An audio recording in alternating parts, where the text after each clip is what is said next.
Live. What? That's right. I used my cough as the count of three. You totally did. Hello, guys. Uh, Hmm. Welcome to Don't Worry Wednesday. It's good to be back. I'm happy to be here. Yeah. And yeah, it's been a while. How have you guys So been? happy It's you're nice to here. see you. How have you Man, been? how have I been? Yeah. Great, man. I'm finally getting over the flu, which is wonderful. Good. Yes, I'm thank you, Saule. Yes, I'm feeling better today. It was crazy. Like I haven't had the flu in years. I mean, I Mm. had COVID, and that was kind of crummy. But then I got the flu because because my son came over and he brought the flu with him. Oh. And so we hung out all weekend and he was sick. And then like as soon as he left, I started getting sick. And then I Oh. was sick for a few days. It's weird because when you have a fever of like 102 degrees and you're super duper hot, but you feel like you're freezing to death, even though you're Mm-hmm. covered up with blankets and Mm-hmm. everything, and it's like, oh my gosh, like seriously, I'm so cold, and you take your temperature and you're so hot, like I could heat up a small building with myself. Oh But yeah. you know, Mm-hmm. like Yeah. but it's crazy. So but now I'm feeling much better today, Good. after resting for a few days. But man, how are you doing? You're back in I'm action. I went to Australia and got immediately sick because I always get sick when I travel.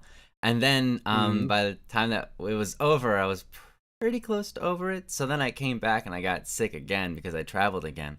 And so now I'm sick. So I've been sick for about like 3 weeks straight. um Oh man. Oh man. yeah. So it's not too bad this time. It's not too bad. My voice is a little bit weird, but other than that, I'm all right. I'm not coughing, but it's not too bad. Could be This is way Don't Worry worse. Wednesday. We don't call in sick to Don't Worry Wednesday, That's man. right. That's Nope, we don't we? we We're have. I just have here. before. We could be sick. Yeah, that's right. You have. Yeah, I have. I We're did gonna have to once. fix that, man. We have to write you up. Yeah, give me a red slip. I'll talk to the Because I was boss. actually sick last week with, a high fever too, kind of Oh, like what Joe was jeez. speaking of. I still showed up, Good. Yep, yep. Yeah, but I that's didn't awesome. Absolutely. allow me on Absolutely. camera because no. Yeah, yeah, She's understandable. like, I feel sick and I look sick. I'm like, you look beautiful even when you're sick. And Mm. she's like, don't put me on camera. I'm like, okay. Don't you dare put me on camera. Yeah. It's so funny talking about write-ups. I remember when I was working at a car wash. I'd been self-employed for a long time, and then I got a job at a car wash because I needed to make money. And there was stuff going on and whatnot. And then the manager comes up to me. He's like, I don't know, man. I'm gonna have to write you up. And I'm like, what? You're gonna write about me on a piece of paper? Like I'm supposed to be scared of that? Now, this is not the right thing to say to your manager. Right. Oh no, you're gonna But I was put like, my name on what are a you piece gonna of do? paper? I'm like, you're gonna write about me on a piece of paper. I know exactly what you're doing, Marty. Like you're building a case so that if you fire me, you don't have to pay me unemployment. I know exactly how this works. Like he's Yeah. like it kind of took the wind out of his sails a little bit. He's like, man, I was hoping to like scare him or something, but dude, I'm not scared. You're gonna write about me. Yeah, Big that deal, happened to me right? once too. I came in late for work, and they were like, well, we're gonna have to write you up, and I was like, okay, go ahead. And they're like, we're doing it. I'm like, cool. All right. Write me up 4 times. I don't care. Like, just This is like a report card or something. can Like, I go back okay. to work now? Can I get out of your office and work like I'm supposed to, or are you gonna just sit here and try to scare tech me? Because it's not working. I'm totally cool. You can write me up. I don't even want to work here, so it's like fine. Just give me an It excuse better to be, leave. Yeah. yes, it better be fan fiction, August. That's right. If you're gonna write about me, it better be some fan fiction. It better be That's good. funny, and it better be good. I want that story to be enthralling. I want to be able to read that and not be able to take my eyes off the paper. I want to get wrote up again for reading it on the clock. That's right. That's right. Sorry, I just can't put it down. It's so good. It's such a good read. I've read it 4 times now. The only equivalent I have of that is the place that I worked at actually called my parents for my parents to tell me to Oh, make sure I show up on time. Oh, oh wow. Better. man. That all right. I don't know. Are we back? Do I have to? No, I don't know. YouTube didn't Yes. stop it. Hey, So there we okay, go. cool. Yes, we're back. Cool. Awesome. Well, I think that's a good cue to start the show. It looks like it might be frozen. No. No, no, No. no. It should be Maybe good. okay. It froze for a second on my screen, but Okay. I think we're good. We're good. All right. Good. Good. Good. Good. All right. Well, welcome to Don't Worry Wednesday, show where we talk about the situations and problems that you guys are going through, and we aim to just kind of talk about it and maybe help you walk along that path of getting through it. You know, a lot of times people know what to do in order to get out, but they need a little bit of encouragement. So we're hoping that we can give you a little bit of that at the very least. You know, we aren't professional psychologists or psychiatrists or anything along those lines, but we have lived lives and experienced quite a big deal of problems and scenarios in our lives, and we hope to use those to help you guys in yours. With that said, you can leave us a topic at don'tworrywednesday.com. You can just go ahead and click on the link that Princess so kindly provided in the chat for you guys. And if you at any point in time want to message us, you can message us on Discord, on the links or the with the, what do you call those, Username. names, yeah, usernames provided above, as Princess also provided. So yeah, any topics you want us to talk about, please go to don'tworrywednesday.com. We'd love to have them. We're getting lower on our topics. Apparently we only have 3 topics right now, which is pretty insane. Apparently while I was gone, you guys cruised through them, because We last cruised, time man. I was here there were at least like 15 or more. So maybe not that many, but maybe not that many.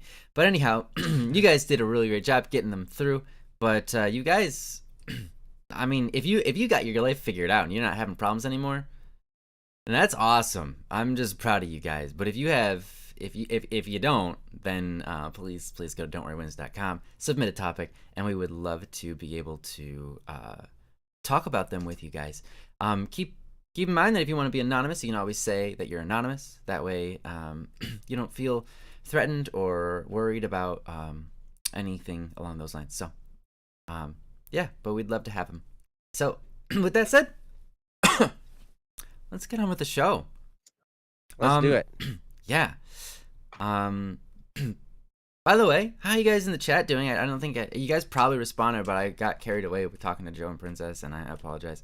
Are you guys doing great? How are you guys sick out there like we are? I hope not. I hope not. Let's start with which one of these do we want to start with? Let's see. I'm gonna refresh real quick. Probably J-Hose. J-Hose? Okay. Sounds great. So this one's called Rainy Day Topic by Jehoshaphat. Actually, that's not accurate. The title is Defining Good Person. That's the topic.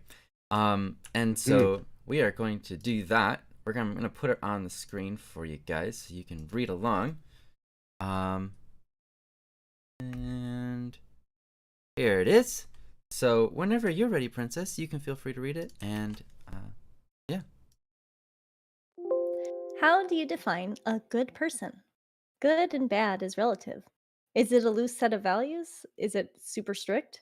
I find myself bogged down by my own standards. Set boundaries for yourself and your goals. From Jehoshaphat.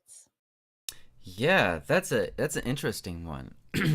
How do you define a good person? I think a lot of that is, yeah, for sure. There's a lot of perspective, and yeah, it isn't good and bad relative.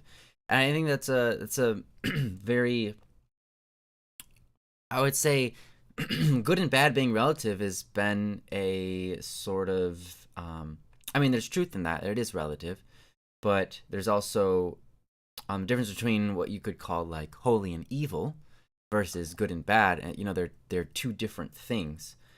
So how do you define a good person versus a holy person would be different, right? So that's something to note as a distinctive interest relative to the topic. But it can be very hard, and especially in the modern world or in the last, I don't know, since humanity has existed, to find that fine line and to clearly define it so that we can understand what is the good path, what is the bad path, what is righteous, what is just clearly wrong. And to define those terms can be very hard, for sure. I find that Joe, I often find him to be a very good person. So I'm sure he's got a lot Very of, kind of you to say. yeah, he's got a, I'm sure he's got a lot of fine lines within his own mind that help guide him onto what's right and what's wrong, or what he should be doing, what's good and what's bad. And I think a lot of those things we find while living our life. I can talk about that a little bit later, but there's something called the natural law. And I can talk about that in a little bit in the future, but I'd like to see what Joe has to say on this subject. So I'm going to give it over to Joe. Man, you're going to give it over to me. Yeah. All right. Well, what is a good person? Well, you look at Ryan. That is a good person right there. Right? Yeah, You can't look at him right now. at 'cause he's not on Ryan. the screen. So beautiful. Very good person. All of us Oh my agree. gosh. Sorry. No, Princess is it. See, that also is a very good person. That's right. Princess is a very tremendously good person. I don't know if Princess has a bad bone in her body. Like, she's just incredible.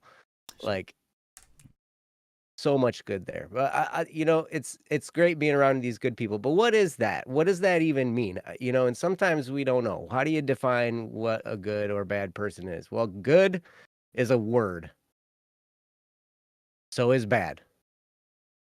They're words. And like I'm taking a sentiment from one of the Matrix movies. I can't remember. It is maybe the second one. Good is a word. These things. It's a word, but what matters is the feeling, what is implied by the word, right? And so you can define good in a lot of different ways. A good person might be someone who isn't Hitler. I mean, that's kind of a loose definition of good because there's a lot of gradients between, like a perfectly good saint and then Hitler. But then again, but you can look at Hitler and define good qualities, exactly, So exactly. it's hard under those constraints. Yep, exactly. And so, like, really, I don't know if any of us are fully good people. I think we all have good and evil within us. We all have the capability to do good. We all have the capability to do evil. We all have thoughts that are good and thoughts that are evil. We all have things that are self-seeking and things that are self-denying. We all, we are all made up of good and evil, right? So the question is, how do we act? And I think really when we're perceived by people around us, that's really the question. Is like, okay, how are they acting? What kinds of things does this person do? Like you could think of the classic, good person being a person who volunteers at soup kitchens and who donates to charity and who, helps others in need and, tries to look out for the little guy. And, there's all kinds of things we can define as good people. And most of the time when we see somebody who's corrupt or who lies all the time or who, betrays other people or, cheats on their spouse or whatever, we might look at them and say they're bad people, but they're not necessarily bad people. They just made the decision to do some kind of an action that was hurtful towards another person.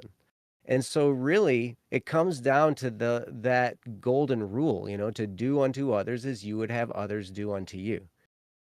And really, I mean, when you're about to do something that involves other people, you got to think to yourself, okay, how would I feel if I were that person that was going to be affected that way? Like, I might feel like punching somebody. How would I feel if I was the person getting punched? I don't know. It might make me upset. Might make me feel violated. There's all kinds of things that can go into this, but it's tough to define a good person or a bad person, I think, because I think all of us have that capability to do good or to do evil. And I think really one of the defining factors is, are you showing love for other people? Are you showing love and compassion and kindness toward other people? You know, are you, being compassionate toward another person's needs? Are you being accepting of another person's, you know, uh, maybe their mental conditions, whatever? Like, can we accept people where they're at, love them where they're at, but then also stand for what we believe to be true?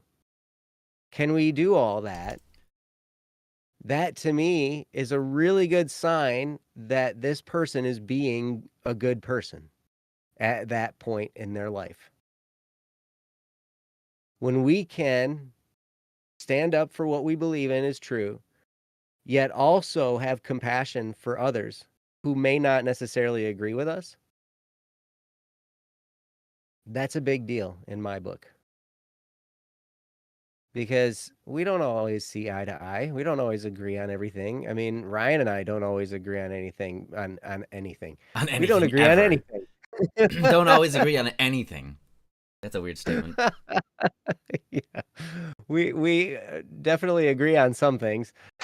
Yeah. That's for sure. A lot of I don't things. think we'd be here together if we didn't. Right. We both agree it's a good idea to do Don't Worry Wednesday, or else we both wouldn't be here Hmm. every Wednesday, Right. But so, but I think in my mind, that's basically it. Like all of us, I don't think any of us are good people or bad people. I think all of us have the capacity to do good or evil things. And I think those choices, whether we do something good or evil or loving or full of hatred or anger or wrath or whatever, those can define what type of a person we are in that moment. And they can define what kind of actions we take in that moment. But it really doesn't necessarily say anything about our character. I remember learning this at a young age. I was working at a pizza place. I was working for a Little Caesars, and it was a fine job. And I remember the owner of the particular franchise that I worked in. He came in and he was just so angry and mean and yelling and doing all this crazy stuff. And I had this impression of this guy as this evil boss man, right? Like this evil, crazy person, right? And then I went into a store. It was just a small little shop, and the owner there knew the owner of the Little Caesars that I worked at. And somehow we got to talking, and we got talking about, this owner, and he's like, "Oh yeah, he's such a tremendous guy, man. Like he's so awesome," and da da da da da da. And I'm like, "Man, that's not the impression I got of him, blah." Like he came in, and this was happening. And it was crazy, He was really mean, and he was really rude, and he, talked down to everybody like we were objects and little things and stuff, and it was just awful. And the guy said, that was an incident. You never know what he might have been going through. He might have just had a fight with his wife. He might have just been going through something with whatever, he might have been dealing with a whole bunch of stuff and just really, really upset. And then he gets to his store and something's not right. And so that was just the straw that broke the camel's back. And you can't necessarily judge a person by one incident, right? Now, one incident can define a person's life. You think of people who have done major heroic things, and that one thing can define who that person is in history, what they are seen as in history, or maybe tremendously evil things. We talked about Hitler earlier, right? Like some of the things that he did were so evil.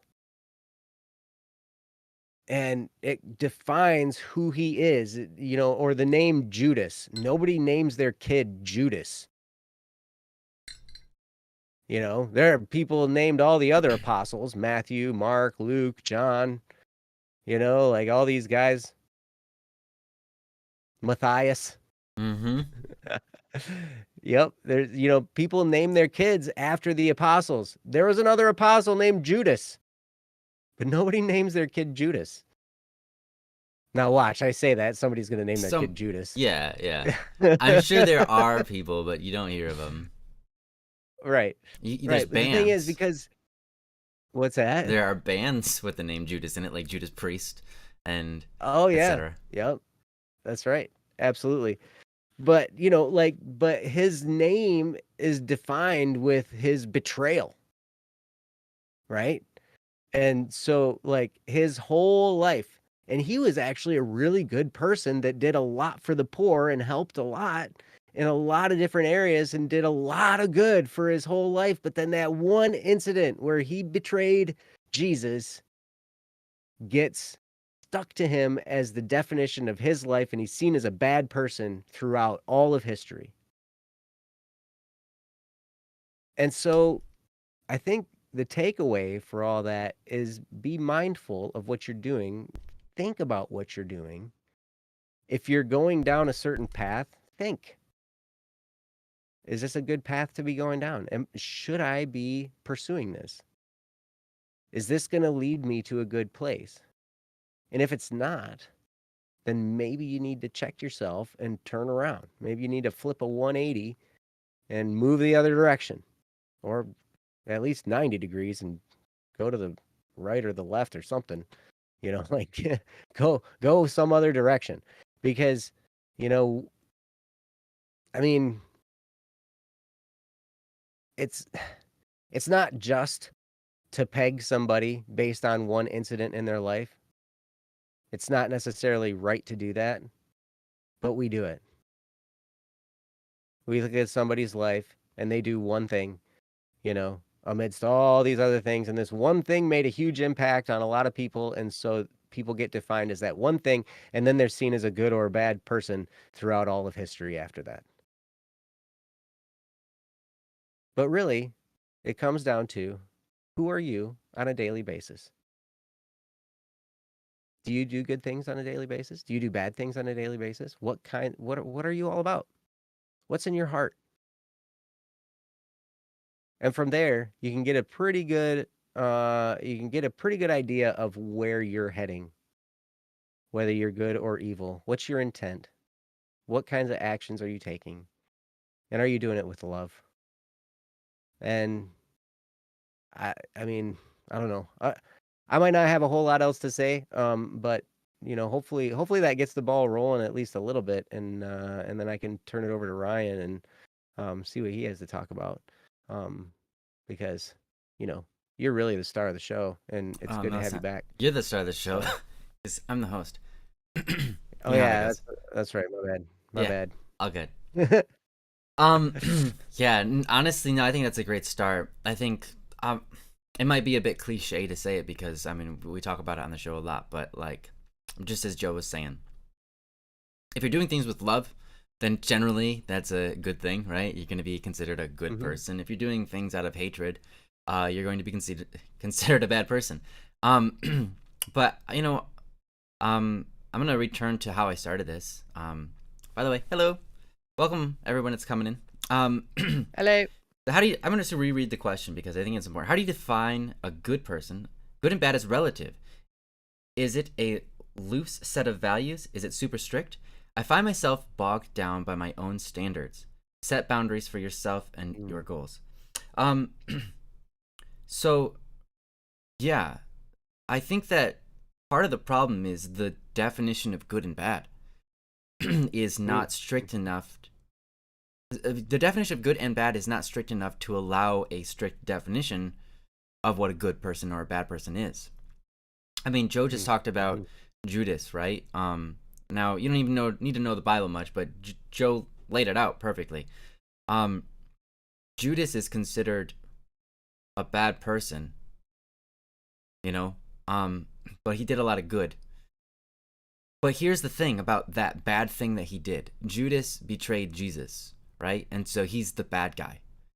But that Mhm. bad thing was what ultimately was necessary for Jesus to save the world, like the save humanity. So Mhm. wasn't that bad thing Judas did technically a good thing because it did good things?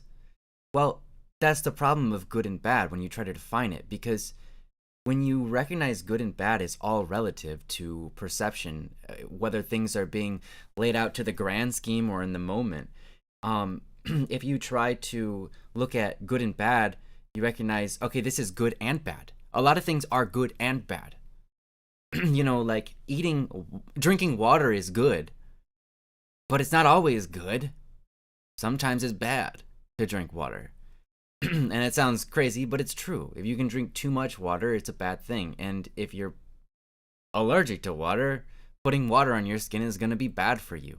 And that's a real Boy, if thing. you're allergic to water, that's probably not a good survival tactic. Yeah, yeah.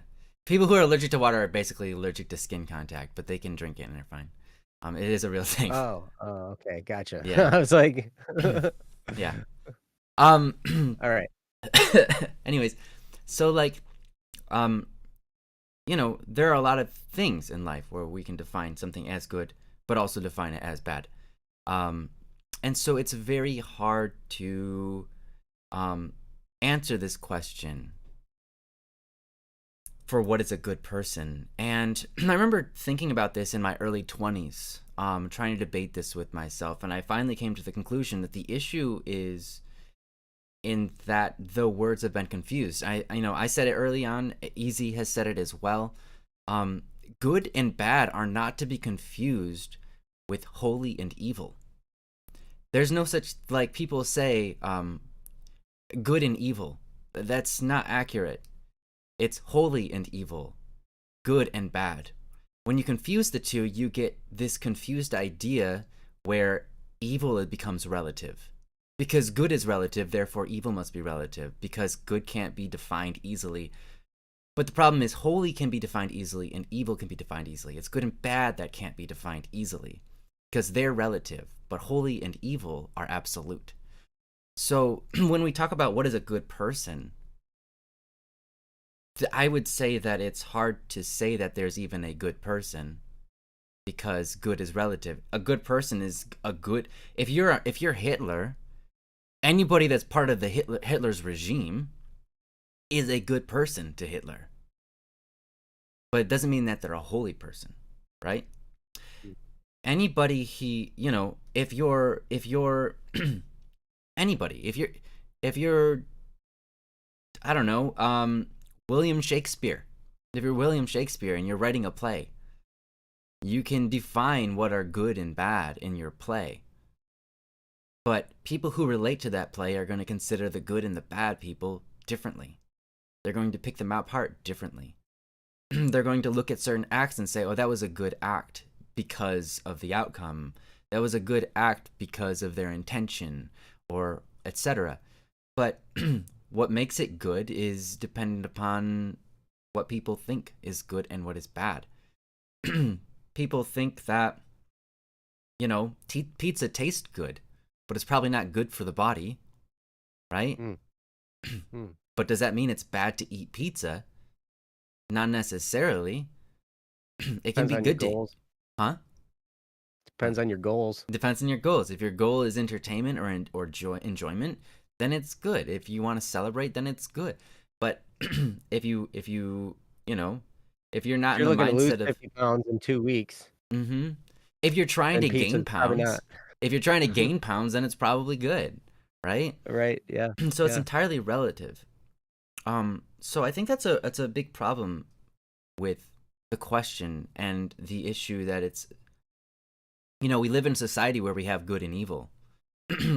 But people are, and the funny thing about that is people are allowed to say evil, but we're not allowed to say holy. You go on television and you say, oh, this is the problem of holy and evil. People will be like, whoa, you can't say that on TV. You can't say that on public television. But you can say good versus evil, but you can't say holy versus evil. And I think that's an issue, a contradiction in morals, and it's honestly just, I don't know. I think it's a shame. It's a sham. It's stupid. It doesn't make sense.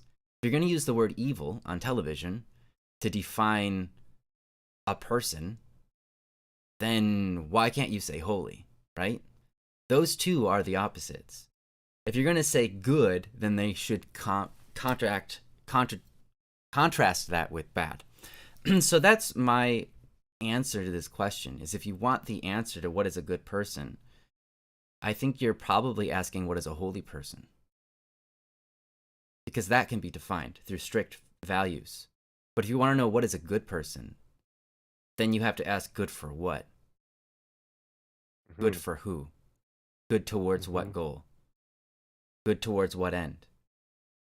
I think loosely, without going into religion, to allow the idea of what is holy and evil, if you want to stray away from that and you want to settle on good and bad, because you don't believe in a God, and that's fine. If you want to settle for those, then you have to set out your own set of moral values. What is good and what is bad? And I think Joe's equation is probably the best answer that we can get as human beings, that we can all agree on. What you do out of love is good, and what you do out of hate is bad. And I think that those rules would also apply to what is holy without having to use what is holy and evil. But ultimately, you're ending at a very similar end without including religion. Now, there's so much more that can be said on the religious realm, but I want to aim away from that because I know, Jeho, you aren't a religious person, which is totally fine. But I think that it's very natural to find yourself bogged down by your own standards. I find myself bogged down by my own standards too, under these realms. What's a good thing to do? What's a bad thing to do? What's the right thing to do? What's the wrong thing to do? These questions can be very difficult to answer, even if you are a person of religion, because there are times where you're like, I don't know what the right thing to do here is, right? Even when you're a religious person, you don't have all the answers to what is right and what's wrong. You get an idea. And even those ideas don't answer all things. So it's very natural, and it's a good thing to get bogged down by these, because it means that your conscience is still alive. It means that you want to do what is good and what is right. And that intention is super good. It's a very good side of you. And that's important. I think that is part of the key to being a good person, is that you haven't killed that off, right? To understand that you want to do the right things, that you're seeking to be a good person. I think that key value is a huge value in determining whether you're a good person or not. Because if you've taken those and you've just gone to the point where you've, like, just in progression denied the ideas of morals entirely, the idea that something can be good or bad or right or wrong or loving or hateful, if you've abandoned all of those, you end up, I don't know what the right word is to say, but basically a loose cannon that will likely run down the path of pure selfishness and not do anything out of kindness, out of charity, or out of goodness of heart, because you've lost all of those things. I've met plenty of people online who are not religious, and yet I would consider them very, very good people, because they care about doing good things. Yeah, Absolutely. You don't have to recognize what is holy and what is evil to be a holy or evil person under my constraints of religion. And even if you're not religious, that could still be appointed to what is good and bad. You don't have to don't have to be religious to understand that there is good and bad things, and that you can live your life out doing good things. And I think that's to touch on what I was talking about earlier, something that's called the natural law. In Christianity, there is written in Romans, and Paul, and he goes over something called the natural law. And this natural law is essentially what we know is right and wrong because of the lives we've lived out. Anybody, religious or not, as you go through your life, you start to recognize this thing's a good thing, this thing's a bad thing. This was harmful and hurtful and hateful, and it was not a good side of me. This was loving. This was charitable, kind. This was giving. This was a good side of me. And you recognize that. Everyone's capable of recognizing those things. But when you recognize those things, what do you do with them? So we all have a variety or a varying degree of how good or bad we can be because of what we understand or don't understand. We can be someone who doesn't understand much, but the little that we understand, we are very good at. And that's what we're judged on by God. Not what we don't understand. Not how bad we were because we didn't understand. How good we are with what we do understand, right? And that's what Paul is getting at in Romans. People aren't saved because they followed Christ specifically. They're saved because of who they were, with what they understood. And that's what we call the natural law. The natural law, again, is just what you understand with life and how you act on it, right? Mm-hmm. And I think that alone in itself is probably the answer to this question. How do you define a good person? Well, it's relative to what they understand, and we can't know that. And that's why we don't judge people, right? We don't judge people because we don't know what they have to work with. We don't know what they're working with. We don't know what they understand, the way their brain is functioning differently than ours, the things that they can, the concepts they can grasp and what they can't grasp because of mental dilemmas. We all have them. And so you can only look at a person and say, are they trying to be good with what they get, what they understand? Or do they recognize what is good? And that's obvious and clear that they recognize it. And they're still choosing to be selfish, to be mean, to be rude, to be a bad person, right? And so how do we find what a good person is? It's really hard because we don't know the person, because we can't know them fully.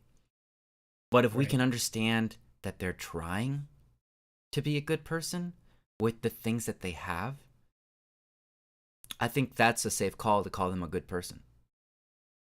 And if we can see they have the pieces of the puzzle and they're not trying at all, then we could say that's a bad person. I mean, there are people that we know that are like that. And there are people we know on the other side.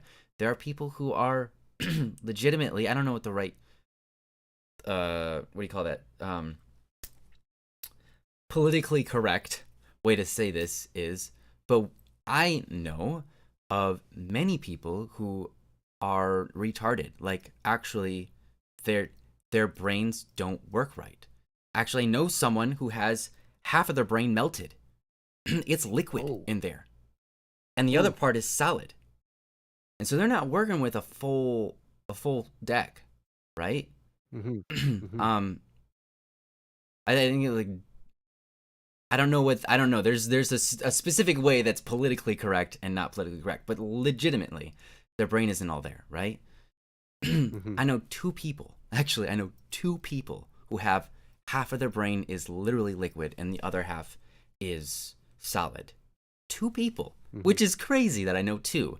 One of them... Yeah, I don't even know anybody. You know at least enough for me and you. One of them is someone that Jesse, a member of Black Second Swerve, used to help take care of at his grandma's old people home or assisted living place, basically. And he would help take care of that person. That person, really kind. Didn't have a lot to work with, but had good intentions, was a good person, despite not having a lot to work with. they didn't have the ability to reason out what is all of the facets of humanity and okay, intellectual disability. Okay, thank you. Mhm. All the facets to work with, but they still, you could tell that they were trying to be good. And I would say that's a good person. And then I have the other person is a music director at my brother's cathedral. He plays the piano and organ, and the way he acts is like as if he's working with a full deck. It's like, how is that possible? He doesn't know. Scientists can't explain it. They just look at him and go, yeah, you should not be as well as you are. And he's like, yeah, huh. He's like, I think he has, I don't know, I'm sure he has some issues. I know this guy. Yeah, you know him. I've met this guy many times. Yeah, yeah, you have. Uh-huh. Did you know that that was part Uh-huh. of his thing? I had no idea. Right.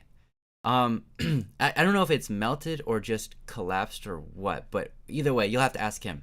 It's Huh. it yeah. It's That'd be a good conversation starter. Hey, so I hear your brain's all messed up. Like yeah. Yeah. Yeah. So yeah, go for it. I'm sure he'd love to talk about it. Um but yeah, he seems to be working with a lot more. He has his quirks, but we all have our quirks, you know? And so yeah, I don't know. But with what he's working with, he's clearly trying to do lots of great good. And he puts himself out Mhm. there very selflessly. Mhm. Or I don't mean selflessly, but very charitably. He works his butt Mhm. off, and he does an amazing job at what he does. So, I would say he's a good person. And those are two very different people. And so, I think that's my best answer to this question is what defines a good person. It depends on what they're working with. But if they're trying to do good, and it's clear they're trying to add to the world in a way that is helpful.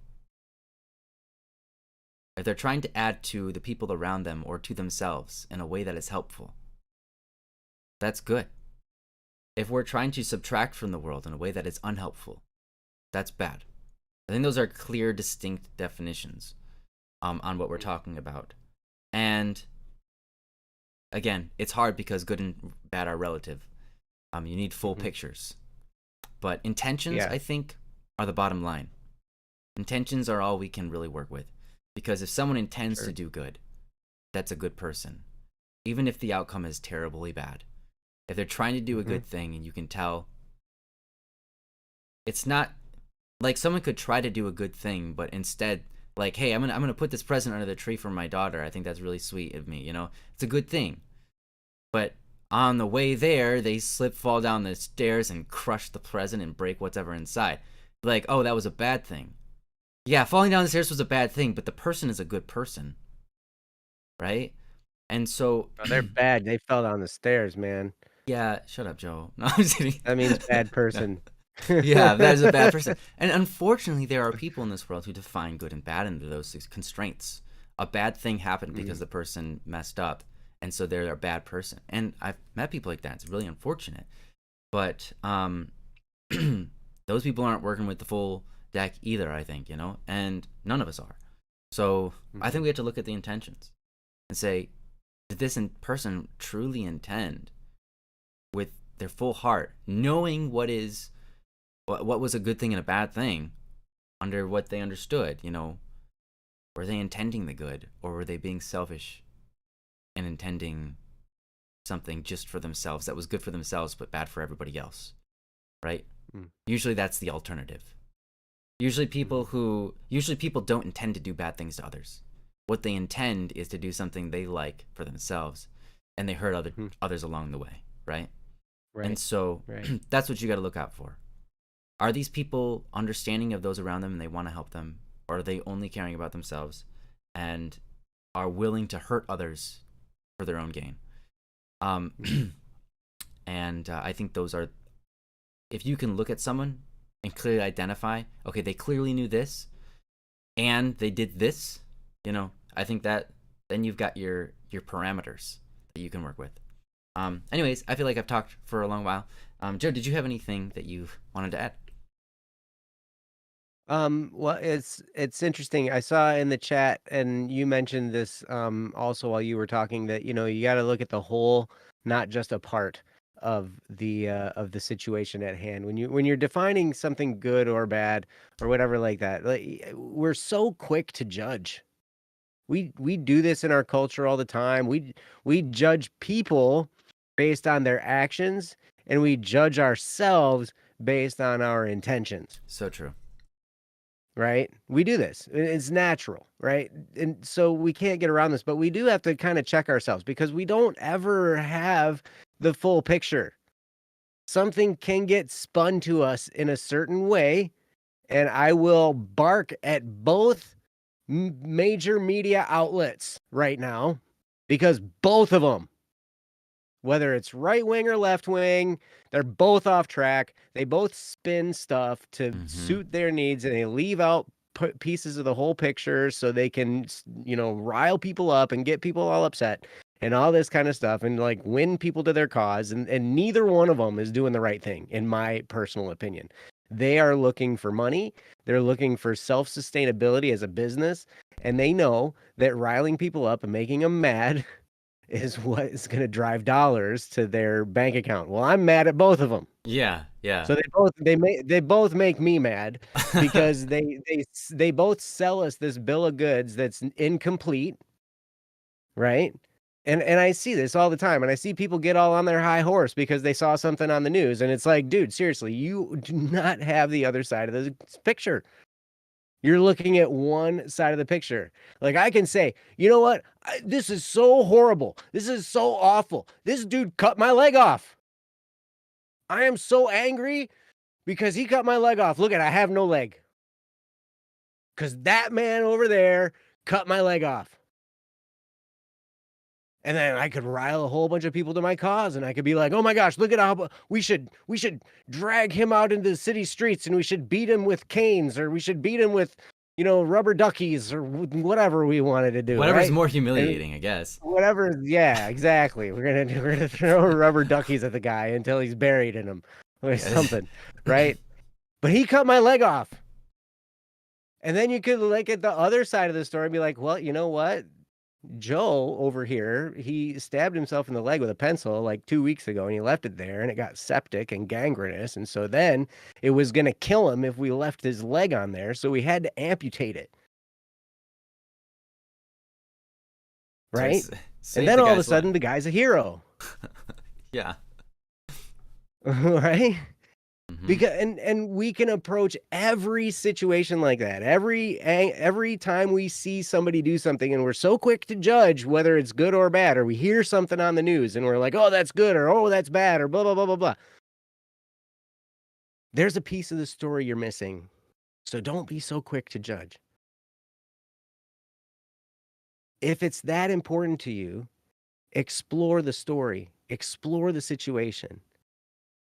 Dig in and figure out the whole picture as best as you can, if it's that important to you. If it's not, then why are you mad about it? If it's not important enough to you to dig in and find out the whole story, then why are you letting yourself get all riled up? Shouldn't be that important to you. You're getting riled up over a soundbite that may or may not be true, or may or may not be complete.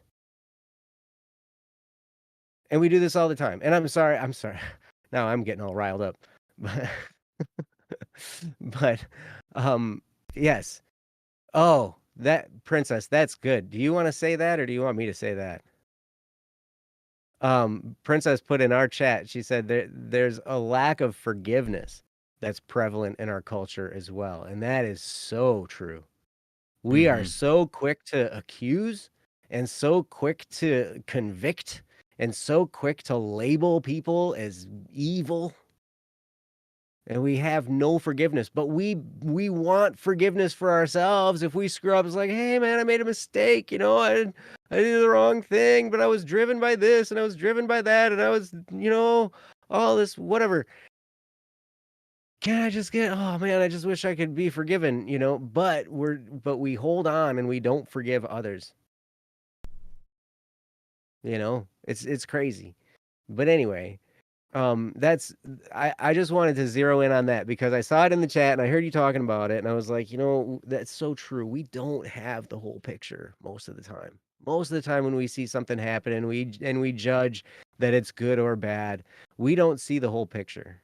We don't know what's going on. We might see something as being compassionate and it's really horrendous what's going on behind the scenes, you know? Mm-hmm. You never know. And you don't know unless you dig in. So I'd encourage you, before we go ahead and label things good or bad, I would assert that there's probably anything that's happening out there, there's good and bad within it. Mm-hmm. And you just have to look far enough to find either one. You see something that's proposed as good, and you can find all kinds of bad in it.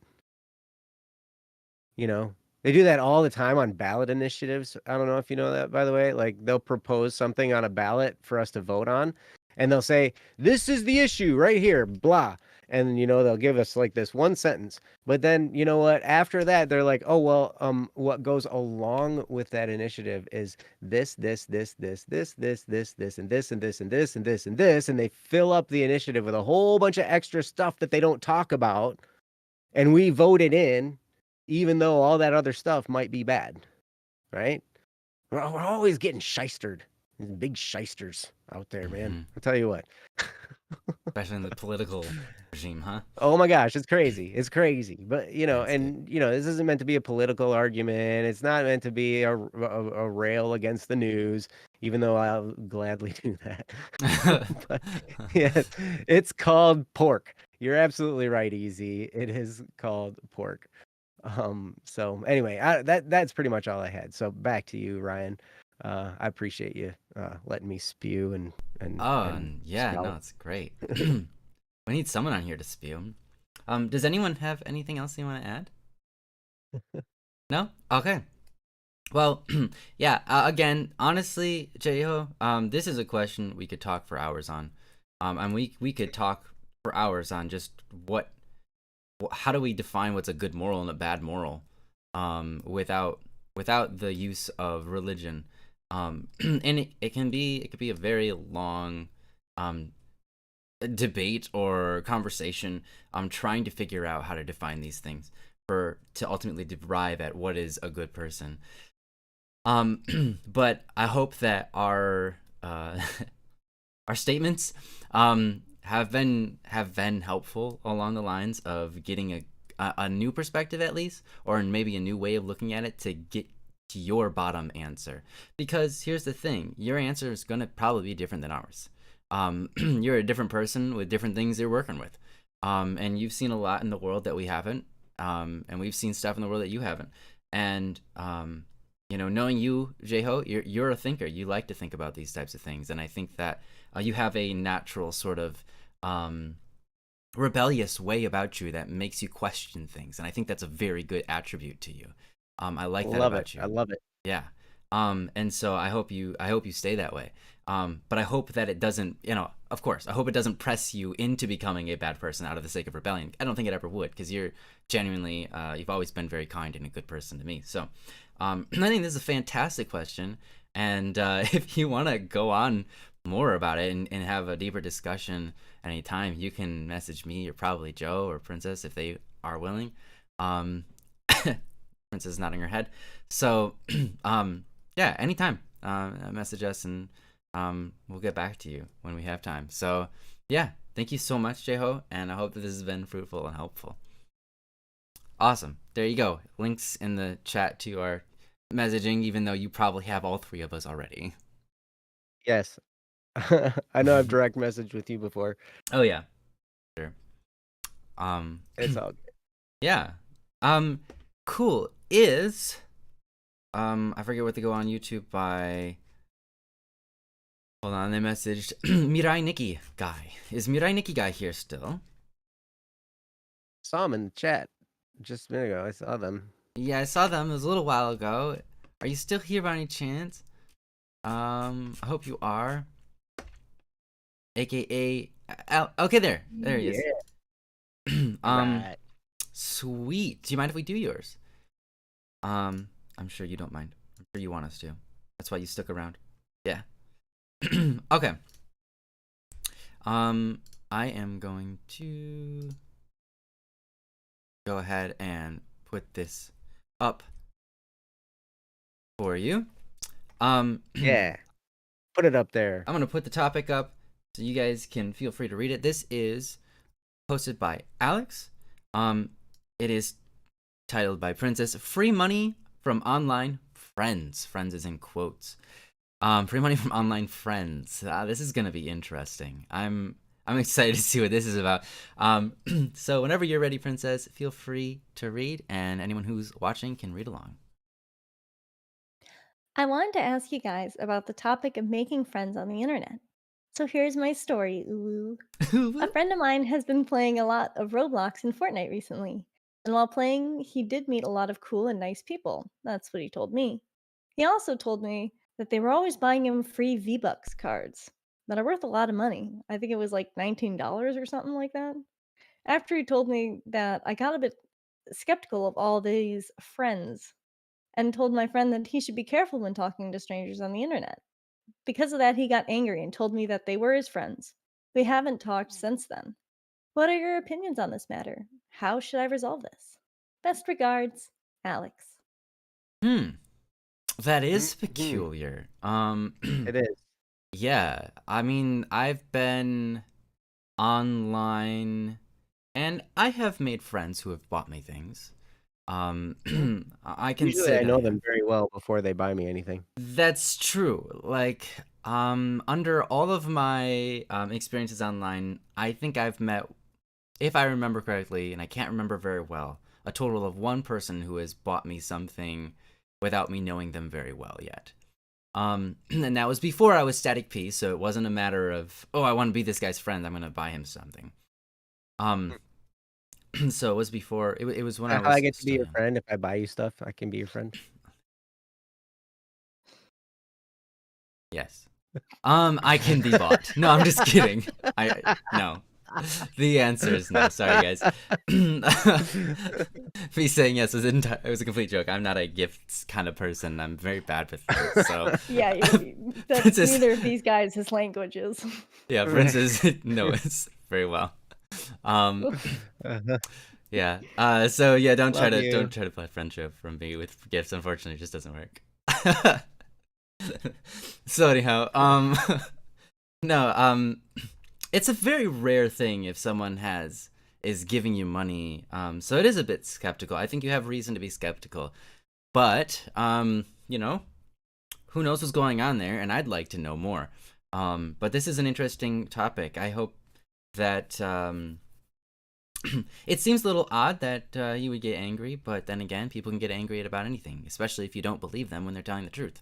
You know, or if they're telling a lie and you don't believe them, they might get angry at you as well. So this is a very hard thing to go off of. You know, none of us have all the information here, but we're gonna give you our best. And if anything, if nothing else, I hope that we can, in some way, help you navigate to re-entering that friendship. But if nothing else, I appreciate that you posted this topic because it is true. You do kind of have to be careful sometimes with who you're making friends with online. I mean, you always have to be careful with kind of friends you're making online or offline, right? Mm-hmm. It's an important thing. Absolutely. And people just hashing out money towards you is not a very common thing in our world. It does happen. I have met people in real life who just do that. They'll buy you drinks and stuff like that, and that's a little bit more acceptable than buying you things online, because that's been a thing for a time. But still, you know, even that is a little bit sketchy, because it's just strange. It's very uncommon and not what we would normally consider socially acceptable. It's like, are you trying to come on me? What do you want from me? Why are you buying me something? What are you trying to get from me? Right? It gives you this kind of feeling. So generally, people don't buy other people's stuff right the day they meet them. But there are some people who do that and they pull it off very well. as in not in a sketchy way. They're just like, yeah, what? No deal to me. It's just a couple of bucks. And yeah, so there's all sorts of different views on this. I'm excited to see what Joe will have to say about this. So I'm gonna turn it over to No, him. you're not. Oh no, I'm not excited about what You're Joe not has. excited. Oh Trust. well, I'm not sure what Joe's gonna say about this, but we're There's gonna the- find out. How's that? Perfect. All right, here we go. It's all All right. yours. You know, I'm a little triggered when I see the word V-Bucks. My kids just started playing Fortnite not too long ago, and now everything's about, I've spent more money on this free game Than a normal game would cost. than a normal game would cost, right? Because oh man, Yeah. this skin, man, it's so cool. It is great, like the artists that do stuff over at Epic, they're very good. And they've got some great skins that are out there and some great stuff, and and it's very attractive. And so like, but I see the word V-Bucks and I'm like, man, I've spent money on some V-Bucks lately. Holy cow. But hey, it is what it is, right? But to the topic at hand, I've made friends online and they've not bought me squat. And I've still been duped by them. Fair enough. Like I thought they were my friend, and they turned out to not be my friend. They turned out to use me for something or whatever, right? Or they turned out to, ditch me at the drop of a hat or whatever, right? They turned out to not be a actual friend. I thought they were my friend. I thought we were building a good friendship. I thought these were awesome people. And then plop, you find out, nope, not a good friend. And I'm probably in that camp too. I've probably been a crappy friend, from time to time to people as well. And I apologize if that's you. I didn't mean it in my heart of hearts. I'm never trying to hurt somebody. But this is definitely a call for some skepticism, and you're right to be skeptical, Alex, because like I'm kind of under the impression that there's nothing in this world for free. Maybe I'm jaded. Maybe I've been through enough stuff that was hard to get to the point where it's like, you know what? There's nothing in this world that's for free. If somebody's being nice to me, they want something. Or they're going to want something down the line. If somebody's being nice to me, Unless, like Easy talked about. Easy says, I've made very, very good friends online, but they had to be very well vetted.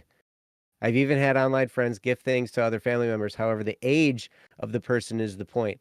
And that's, there can be something said for that, right?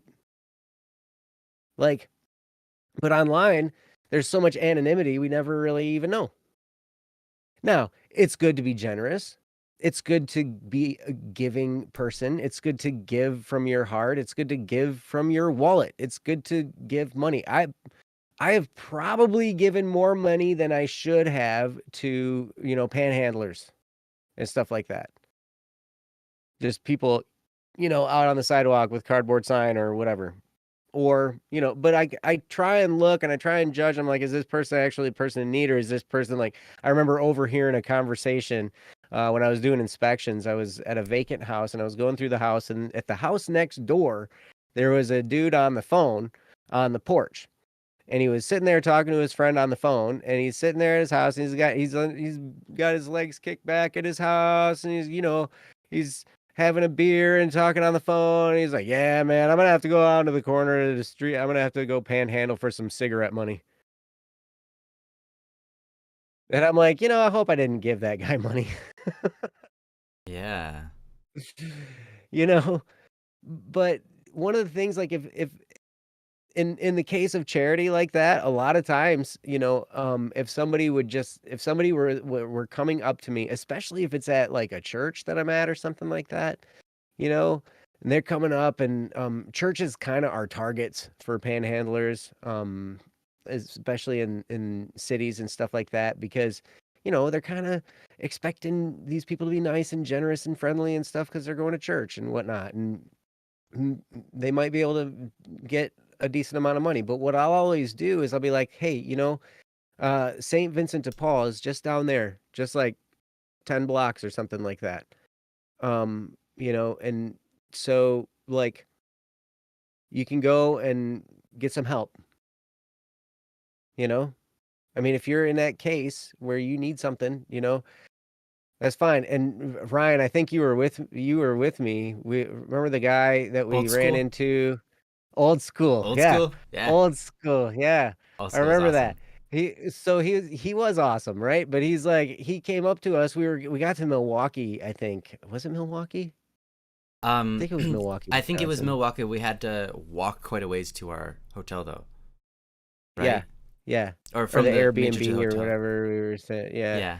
This was right when we were getting into town, and we had a cooler full of food, and this guy comes up, and he's kind of robust, right? He's kind of a big dude, Yeah. and he's like, I'm so hungry. I just need some food. Can you give me some money so I can go over there and get some food?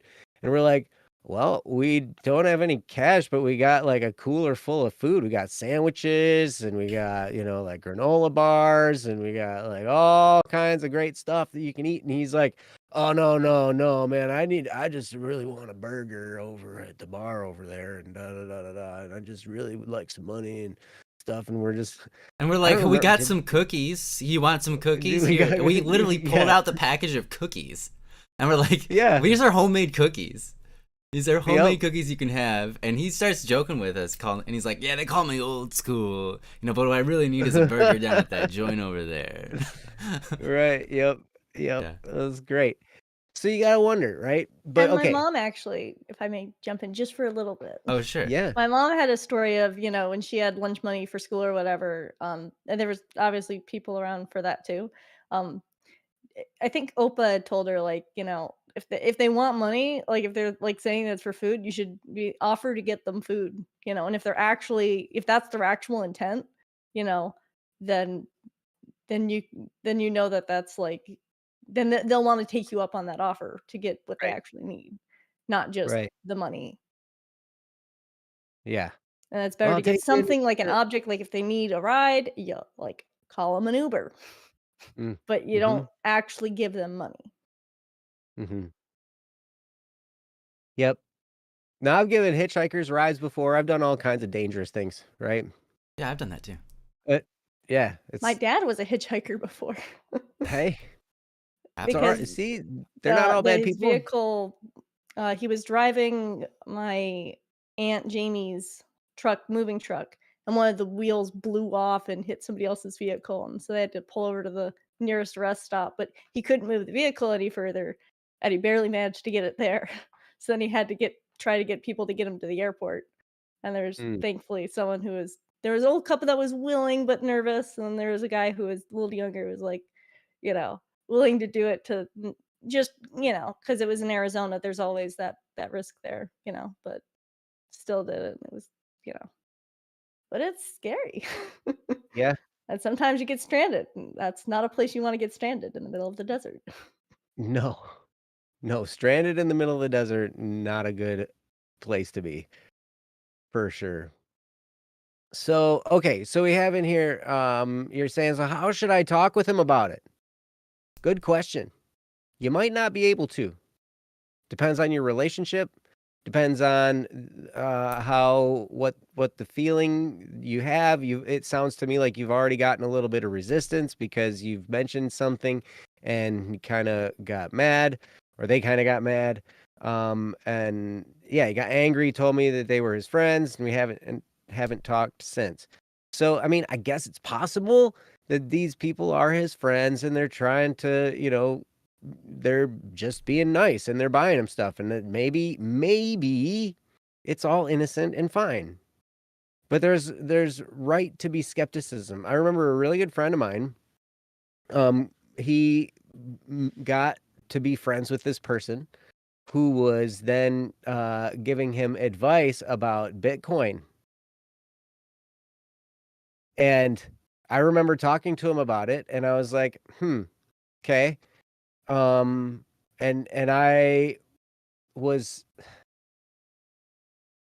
have a really, really good friendship with the guy, but I also knew that this sounded fishy, but there were better people that were friends with this person that could help him understand the fishiness of this situation. And it did turn out to be a scam. So, if somebody's offering to give you insider information on Bitcoin stuff, run away. That market is so volatile, nobody knows. And if somebody claims to have insider information on Bitcoin, don't, because they're gonna shyster you, you know. And he ended up losing a couple $1,000 before it was all said and done. But I knew that I have this friend Kyle, who's Ryan's brother, who this friend of mine would listen to, because Kyle is a very logical, very well researched, very well, you know, he can spot phony from a mile away, and he's really on track when it comes to a lot of stuff, right? And so I knew that he would be a better person to talk to this friend than I was. And so I told him about it. And so maybe if you have a mutual friend with this friend, because it sounds like maybe you don't have quite the influence to discuss this situation. But if you know of a friend that can talk to him about it, you might just let them know that this friend of yours is dealing with this, and they might be able to then have some input with them. That's one way to go. If you don't have that, I mean, you can only do what you can, right? You can just say, "Hey, I'm just seeing a lot of red flags here. This seems kind of fishy. I mean, you know these people better than I do. I don't know them, but man, I have a hard time when somebody just starts. I mean, how long have you known these people? Have you known them for years? Have you known them for 2 days? And they're already giving you all kinds of money? Like, I mean, seriously, something seems fishy. Something stinks about this situation. And maybe it's good, but man, it sure does seem suspicious. And you know, that might have to be where it's left, and they might have to make their own decisions. I've had to do that with friends of mine too, where it's like, you know, I've voiced my opinion about the suspiciousness of something going on, and then they've resisted me or whatever, and I'm just like, hey, you know what? You're a person, you're entitled to make your own decisions, you know? I just needed to tell you this is what I'm looking at. And I'm sorry if I offended you, but you know, hey, you're a big guy, you're a big girl, whatever, you know, you can make your own decisions, and hey, but I hope it turns out good. And, you know, and then I have to leave it at that, and then just let them bear the responsibility. And here's the thing. Always. Okay, I want to stress this, because what happens if this friend is being taken by some people? They're buttering him up for something. They're trying to give him some money. They're feeding him a bunch of stuff, and then they're going to be wanting something from him that he's not going to be able to pay or whatever. They're wanting information or whatever, and he gives it to him, and something bad happens and whatever. Then is not the time for you to go, haha, I told you so. I told you. If you'd only listened to me, you'd have been just fine, but you didn't listen. No, you don't say that. That's when you turn on the love and you be their friend. Because in that moment, they just got taken to the cleaners by people they thought were their friends. And so their whole world is shaken. And they need a good friend. And you're already showing yourself as a good friend by pointing out when something's suspicious. And I think that's so awesome of you. But then, if something bad happens because of this situation, don't rub it in their face. Don't, you know, be all prideful. Just be their friend. Say, man, I'm so sorry that happened. I'm so sorry that happened. Is there anything I can do to help? You know, I love you. That's the card you play at that point. It's not a time for you to puff yourself up and sit and be the person who was right. And say, hey, see, if you'd have just listened to me, you'd have been fine. I can't tell you how many times I've heard that from different people who I've related to, people who I used to be related to, all kind. Like, if you'd only listened, but you didn't listen. Like, shut up. Like, Yeah. but I don't know. I hope that makes sense. But yeah, something does seem fishy. I will acknowledge that you're right to have your antenna up, and something stinks about this situation. Something's funny. But yeah, you can only go so far. You can only say your piece sometimes and just be like, "Hey, I just want to let you know it seems suspicious. You can make your own decisions. You can do whatever. Hey, you do whatever you want. But I'm just telling you, be mindful of what's happening here. You know, I'm sensing something stinky. So, yeah, I guess that sometimes that's the best you can do. But I don't know. I'm gonna turn it over to you, Ryan. I've talked for a while. All right. So anyway, it's all yours, buddy. Yeah, no, I appreciate everything. I think that you said great things, and especially that last point is so true. Just how do you when if things end up being bad, how do you come out of it? And you're so right. You gotta love on the person. Don't be like, I told you so, because that never goes over well. It's not helpful. They already recognize it. Mm-hmm. Right. So yeah, I love that. And Yamirai says, thanks, man. Thanks for the advice. Yeah, yeah. Absolutely. Great job, Joe. My pleasure. You know, I can say I have been in so many different situations with online people. And I've been, as Easy said, his brother, who's unfortunately no longer with us, met the love of his life online, and that's a beautiful thing. But that's a relationship vetted, right? And he's talking about that. They had to vet, you have to vet your friends. You have to figure out what's a good friend and what's not. And most of us haven't been through enough situations to recognize what a good friend is going to be, or how good of a friend a person is going to be in like the first couple of minutes. Most of us haven't had enough experience to like meet someone and then by the first week recognize, oh yeah, this is a really good person to hang out with, or not. So it's easy to get one pulled over on us, but also we shouldn't assume that we're getting one pulled over on us, right?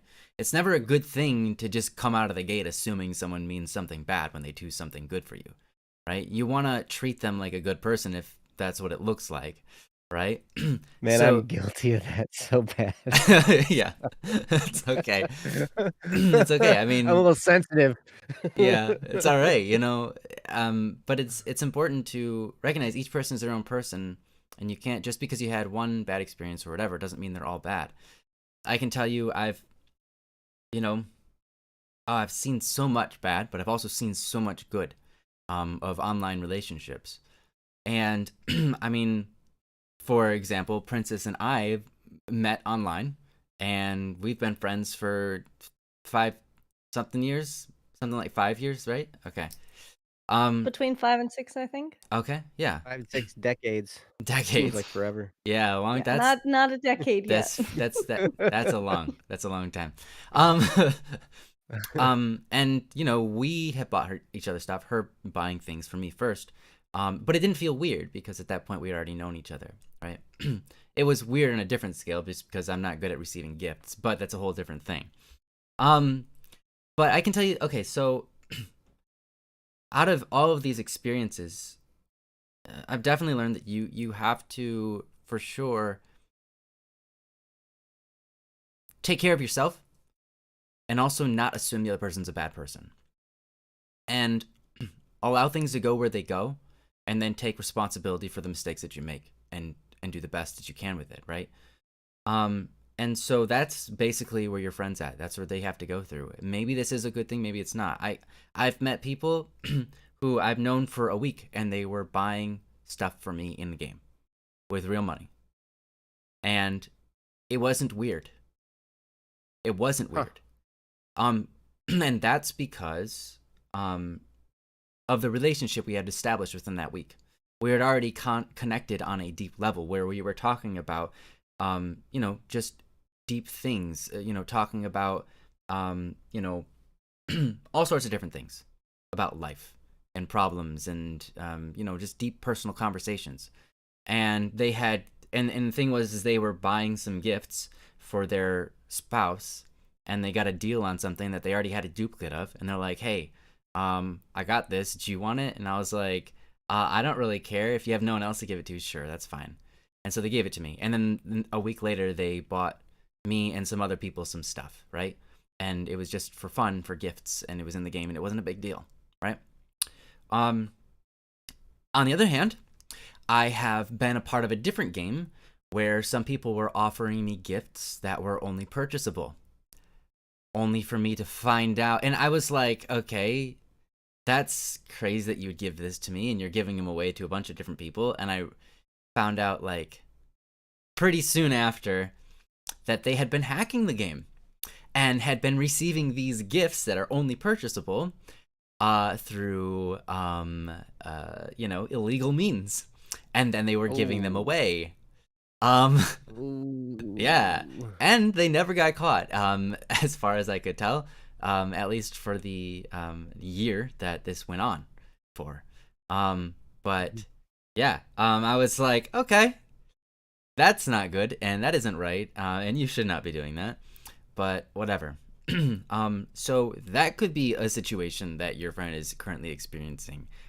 You can literally go online and add money to an account through the back end, through hacking, and create money in video games. Which is wild, because usually the government creates money, and when you create money in a video game,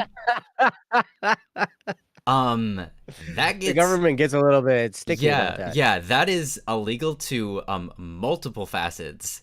Like, how dare you rip people off by creating money out of nothing? That's our job. Yeah, exactly. The government doesn't get happy about it. And it gets really weird when the people that are doing it are from another country. Yup, that happened. So anyhow, yeah. All right, have a good night. Enjoy your sleep, Hatsu. I put you to sleep. Oh, you woke up again. Oh, I'm sorry. But anyways, yeah. So there are definitely reasons to be skeptical, to be to be worried for this person. I've met people who were, Joe used a word, pursued. They're being, what was the word? Nurtured. What's when you're being scandaled? Buttered up. Huh? Buttered up. Buttered up. Yeah, there's another word. But yeah, groomed. Yes, groomed. I've met people who have been groomed under these circumstances. People who have made friends under the guise of literally hacking games and giving away free items to make friends. I've met people who that were groomed because of their gender, and they wanted to use the person. And literally people have bought things for them because they were female or whatever. I've met people who have pretended to be female on a line so that they could be groomed by people to get things for free, so that then they could later tell them they were a guy and walk away with said free items. I have met that as well, yes. So the gaming world is a bit of a show, and I would say there's some sketch. You have to really, really spend time vetting your friends. And so all of that is to say, you are right. Right to have your suspicion. It doesn't mean that your suspicion is 100% correct, that they are a bad people. But rather, it just means this person should be vetting their friends. And if they're not, maybe they get lucky. or maybe they don't. So as Joe said, what do? If things turn out to be unlucky, well then you simply don't rub it in their face and you be their friend. If they get lucky, maybe these people are actually legitimately good people. Maybe they're like the first example I gave, where there's just just friends who have some money and they don't mind spending it on other friends that they've made recently. There are people out there that are like that, and that's cool. So, I would say your best bet is to try to resolve the issue with your friendship first. And then they at least have someone to fall back on if it doesn't work out. But if it does work out for them, that if everything's okay, then at least you're friends with them. So what do? I would I would take a moment and message them that you're sorry for offending them, or I wouldn't use say offending, because that's a kind of like sorry for offending you is not a very good statement. Most people don't like that because they're like, it's like one of those things where you put blame on someone that you're apologizing to. So it's better to say, sorry for being critical of your friends. I don't even know them, right? So say something like that. Sorry for being critical of your new friends. I was only trying to warn you of bad things that could happen, but that's not right for me to assume because I don't even know them, right? If you can start with that, I think hopefully that can open up that door again and allow them to allow you back in. And then maybe some way, if possible, you can meet them and start to vet them yourself. And then if things go wrong, at least that your friend has someone that witnessed it, right?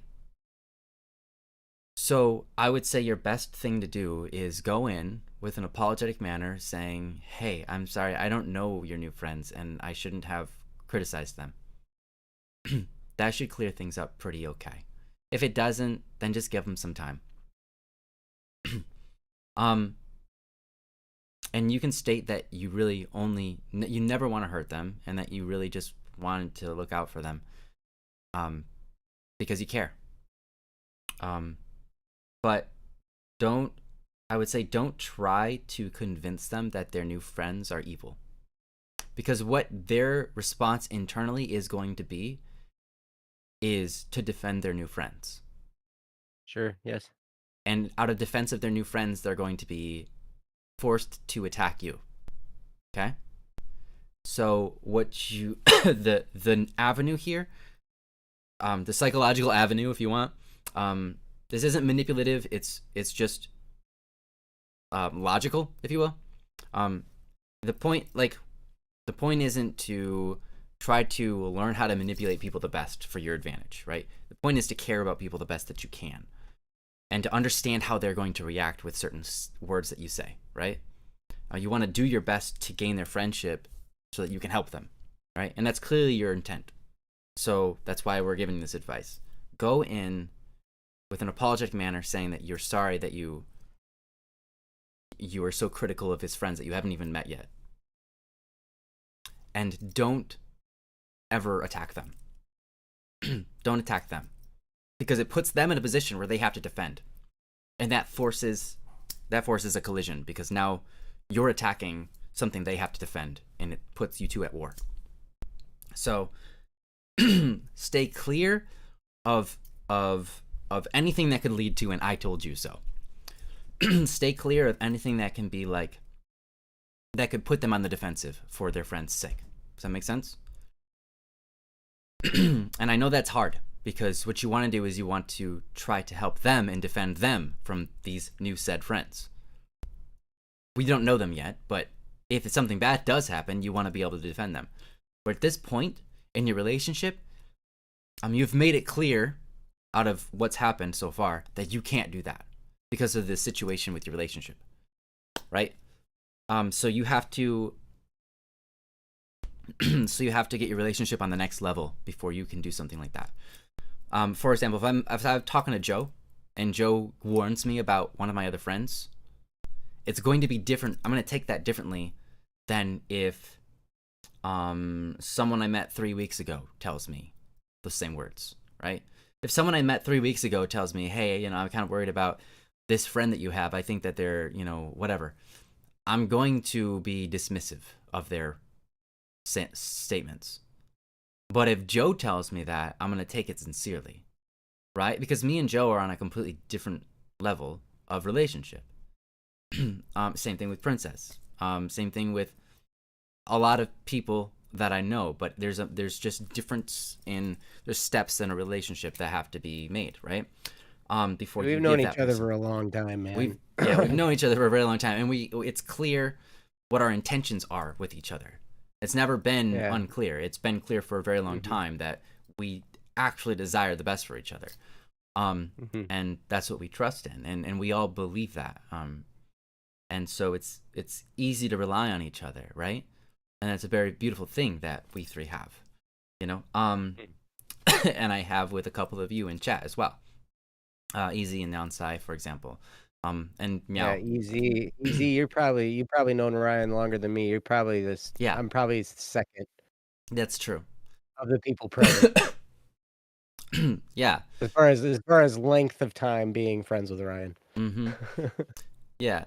You're number one, man. You're number one in my book. Yeah. Thanks, man. I love you. You're number talking one. to Easy. Huh? I know. I was talking to Easy. Oh man, darn it! I thought I was number one for a second. I'm ruined. You are. You're number one in my other book. Yeah. Oh, thanks. I'm glad you have more than one book. It's important to me. Yeah. Sorry. Holtz, thanks for asking. I think that's awesome. Honestly, I'd like to get to know you better so that we can get on that level. So we need to talk more. But anyhow, the the reality is different friendships have different relationships and different levels of understanding and trust. So if you're not there yet, which you've clearly indicated by this person kind of not talking to you because you've insulted their new friends, then you need to get that relationship to that step. So first you got to get the relationship at least at neutral. And that's what I'm telling you to do right now. Get it on neutral. So talk to them. Apologize, and don't threaten their other friendships. Don't give out ideas that you want their other friendships to be ruined, right? Because that's how they see it. They might see you as being a jealous person because you don't like this one thing or another, like these new friends. Or they might just think that you're out of your mind and you don't know anything, etc. So first, get it on neutral. And then from there, one of the best things you can do, moving that friendship along, is to have real, deep personal conversations about yourself and about them. And if you can't get there right away, don't worry, it'll take time. But that's important. And eventually, at some point, it can be made clear that what your intentions are in the relationship and what their intentions are of your relationship. And at that point, you have a relationship where you honestly listen to each other, where you can listen to each other and not feel like, oh, what's their underlying gig here? What are they trying to really get at? What are they trying to use me for? Those things always pop up until the friendship is made clear, and that can be hard. A lot of times friendships have to go through their pits before they come out recognizing that they're strong friendships, right? And so maybe that's what this is. Right? Okay. Maybe right now what you're going through is going through that pit, where the friendship looks like it's falling apart. And then when you come out on the other side, because you've held things together, they can understand you and what you want out of the friendship better, and that you mean something good out of the friendship, and that will make the friendship stronger, right? And so it's okay to be going through this moment as long as you make it worth it. And you can only make it worth it if you are honest and you are humble. Right? Humble is really important. Humility is really important. So go through it. Don't find ways to attack them. Don't find ways to prove that they were wrong for blocking you or not talking to you, whatever it is. Don't find ways to build yourself up. Find ways to build them up. Find ways to inspire them, and take the time to maybe try to get to know their friends. Even tell them that. Say, hey, I'm sorry for being critical of your friends. I don't even know them yet. I should not have said those things. That was silly of me. I was just trying to be careful, and I apologize for my immediate skepticism. Is there any way that I can be friends with them too? And if not, that's okay. I just want to be in your life because you're important to me. Saying things like that can be hard. Especially that last part. I just want to be in your life because you're important to me. That can be a lot. That can be very hard for some people. But if you say those things, they mean a lot. So I would urge you to say those things that are on your mind that are important like that.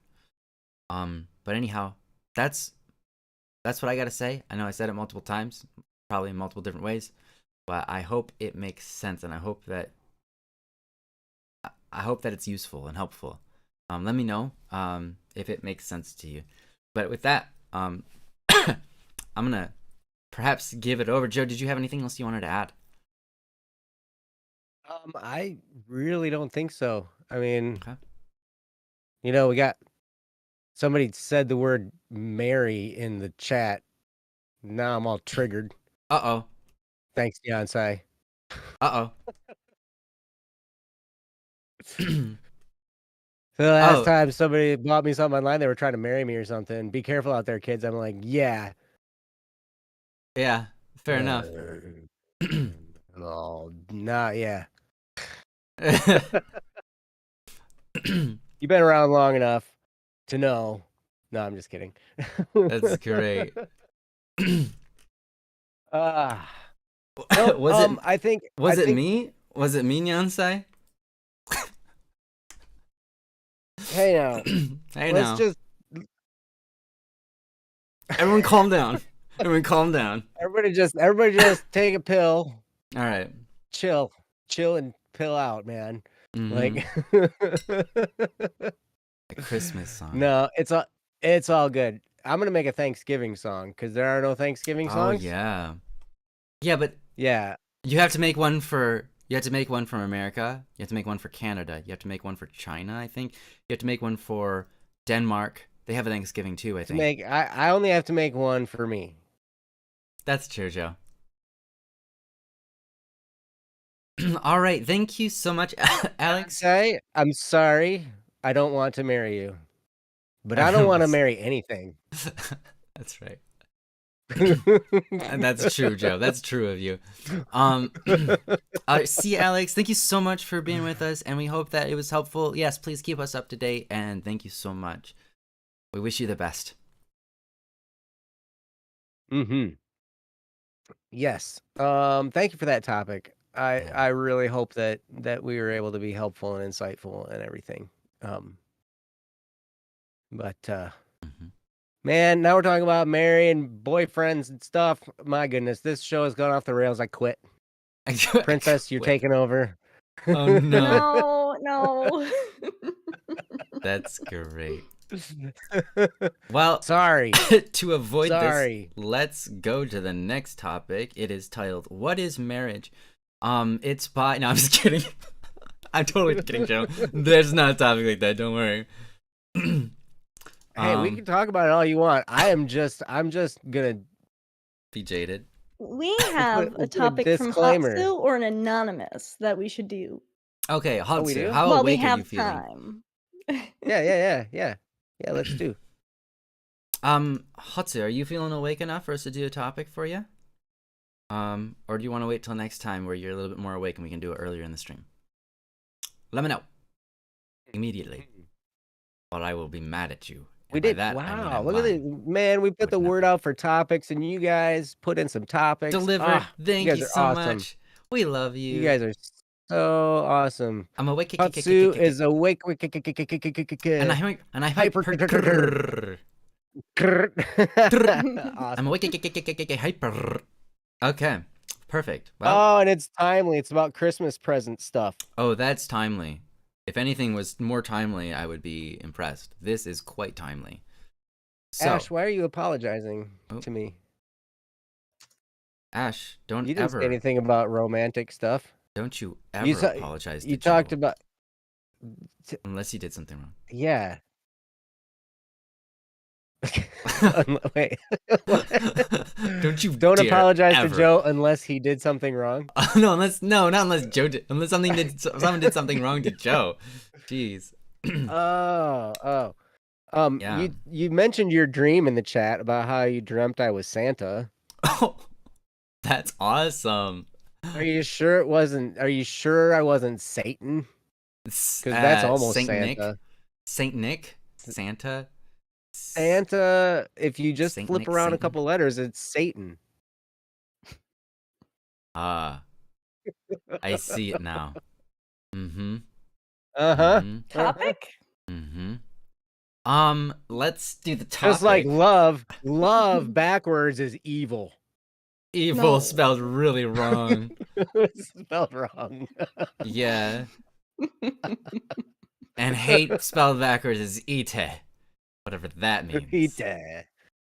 Live spelled backwards is evil for sure. Oh yeah. All right. Well, let's do this topic. Let's do it. So this is from Hatsu. And it has been titled Resisting Christmas Present Temptations. Wow, interesting. The topic is now on the screen. Princess, you are free to read it whenever you like. So, I've been sleeping upstairs. That way, I don't have to share with my brother. So, I'm in the same room as Christmas presents. Please help. I can't handle the temptation. Oh no. From Oh man. no. Oof. Oh man. Man. Yeah. Oh I love this man. question. See, this could go in a few different directions, and I like this. am going to have to monitor myself. Oh my. Well, one time when I was a kid, I was looking for the vacuum cleaner, and I was like, I can't find the stinking vacuum cleaner. So I was like, where could it possibly be? I looked in all of the closets, and I went into my stepsister's room, and I opened their closet. And because they were stepsisters, they lived away from home most of the time, and so that's where the presents were kept, so that we didn't get into them.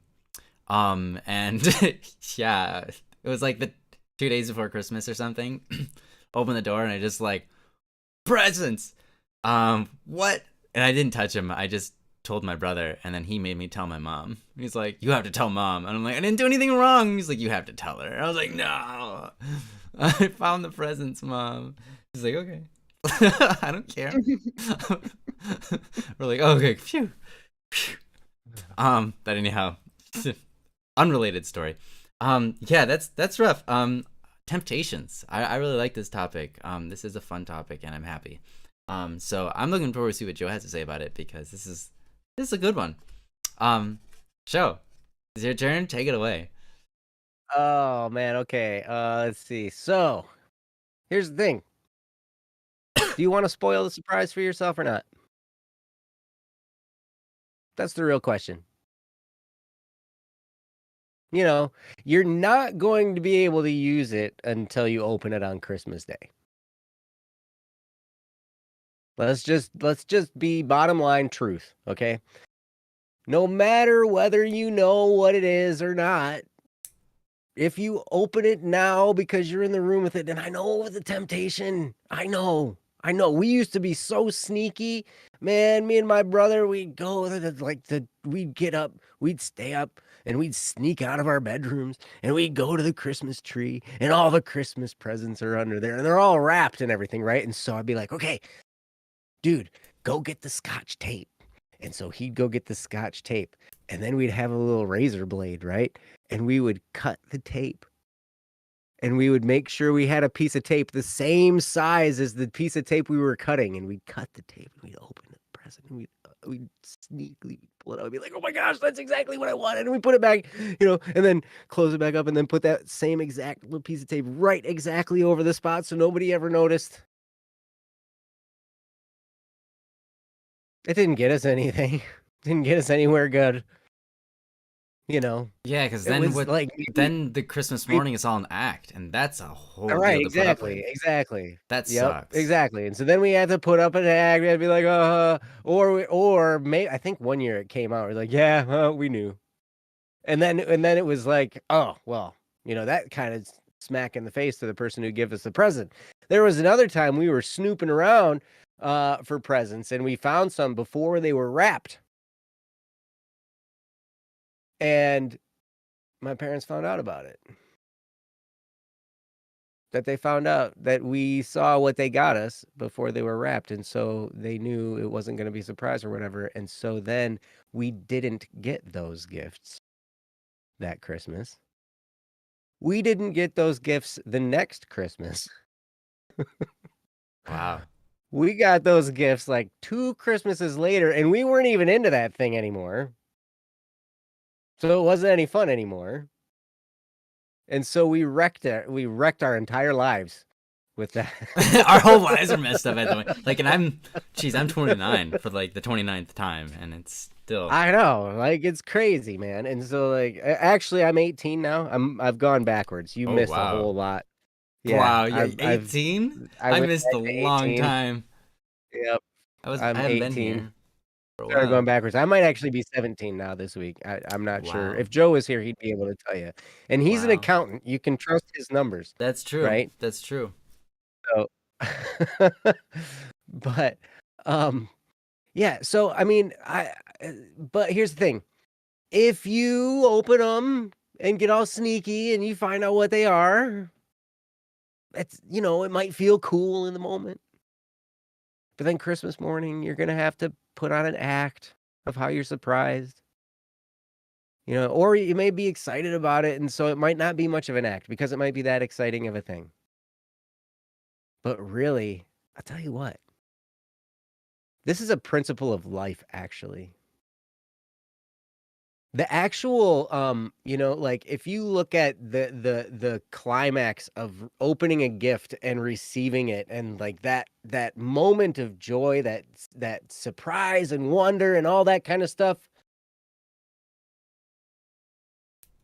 that is only possible because of the buildup to it. So what you're going to be doing by giving in to the temptation is you're going to reduce the amount of joy and satisfaction you have by opening the gift on Christmas Day and being genuinely surprised. The buildup is just as important as like the climactic event. And in fact, the buildup enhances the climax that much more. Does that make sense? Mm-hmm.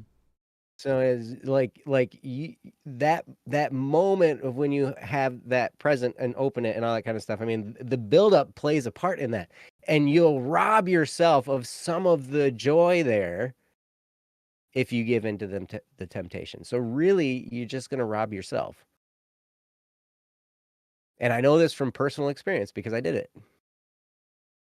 I've done it multiple times. Gave into the temptation to snoop in there and see what it was. Oh, socks, man. I didn't want socks. Ah, man. But then, whatever. Now I really enjoy getting socks because I run out of them. So I like getting socks for Christmas. Can I have some socks? Yeah. But yeah. Oh, so you're 17. You said it's the same age as my energy coming from you. Awesome. I'm glad I can have a good youthful vigor and energy, even just coming off of the flu. And Well, I guess you can wait till Saturday. You're having Christmas a day early, so you can do it with everyone because your siblings are there at their dad's for Christmas Day. So that's cool. So it'll be, hey, dude, it's Wednesday. You only got to wait till Saturday. It's not that long. It's not that long. And every day that you deny yourself this temptation, a couple things will happen. You'll be enhancing the joy on the day you celebrate Christmas, and you'll be building the virtue of denying yourself something, which is a virtue that you will create so much strength within yourself. I think we talked about it on the last show or the show before when I was with Joe. One of our recent shows, when Ryan was gone, we talked about how, one way of having a good life is learning how to deny yourself, learning how to say no to yourself. When you see something you want, or you see something that you really are after, or something that maybe you have like a compulsion to be drawn to or something, if you can tell yourself no, that builds strength within you. So if you can do that in this little simple little task of having Christmas presents in front of you, and tell yourself no, you're going to make yourself stronger, and you're going to have a way more fun Christmas celebration because you didn't do it. So I would encourage you, resist that temptation. And I know you can do it too. So with that, that's about all I got. So I'm going to turn it over to Ryan and then see what he has to say. Hopefully he talks about his sandwich. Yeah, that's awesome. You want me to talk about my sandwich? The one I've talked about so many times? I could talk about my sandwich. So I make the best sandwiches. You don't have to talk about your sandwich. But that's not what we're talking about right now. You do make pretty good sandwiches. Thanks, Joe. So I will talk about the sandwich just to for Joe's enjoyment. Self-control or self-denial, right? Very similar. Self-control is super important. If you want to have a happy life, you need to be able to control yourself, control your desires, control how much you give into those desires. There's such thing as delayed gratification. Delayed gratification meaning something that you wait to congratulate yourself with, rather than buying your congratulation presents before you have done anything to deserve them, right? Okay, so delayed gratification is what's going to help you with your finances. Self-control helps you with your finances, means you have money to buy things, as opposed to being in debt to everything and not having enough money to be happy because you're so worried about the money that you have, right? These are really important practices in life. And so as Joe was talking about it, it's an incredible virtue to be able to say no to yourself, right? That's one of the biggest virtues. Like, that's huge. Mm-hmm. To be able to say no to yourself is awesome. In fact, when I was a kid, I accidentally got good at this because I recognized that it was a human habit, like a human nature, to want something that someone else told me not to do. When someone tells you don't do that thing, right? Everyone says it makes them want to do it even more. Since I was a kid, I haven't related to that because I was the kid that was like, I'm going to be opposite everyone else. I'm going to say, when someone says, no, don't do that, I'm going to be like, yeah, that's what I want to do. Not do it. I want to do exactly as they say because that's opposite of everybody else and I want to be weird. And guess what? It ended up being a really big virtue in my life because being able to have that sense of being able to like not care if someone says don't do that and there's no pull for me to do it, it's just healthy, it's good. And then that bleeds over into just other things in life, right? And so one of the things I would practice, I would get into my car. I would drive around all day, right? Doing inspections on houses, right? Taking pictures of houses. Joe and I both had this job in different places, but I would drive around all day. At the beginning of the day, I would buy a sandwich, and it would sit next to me. And around lunchtime, there's a sandwich that was basically like a nice sized sandwich, big enough for lunch. And at lunchtime, I would eat half of it, just so that I would be like, yeah, this is good, and I'm hungry, and I want to finish it. but I would sit it down next to me so that I could look at it and not eat it. And I would set myself a timer. And I wouldn't put a timer on, I would just mental timer, like, okay, I'm not going to take another bite of that sandwich for 2 hours. And after 2 hours, I can have the rest of that sandwich. And so for 2 hours, I'm looking at the time going, oh, what time is it? Oh, what time is it now?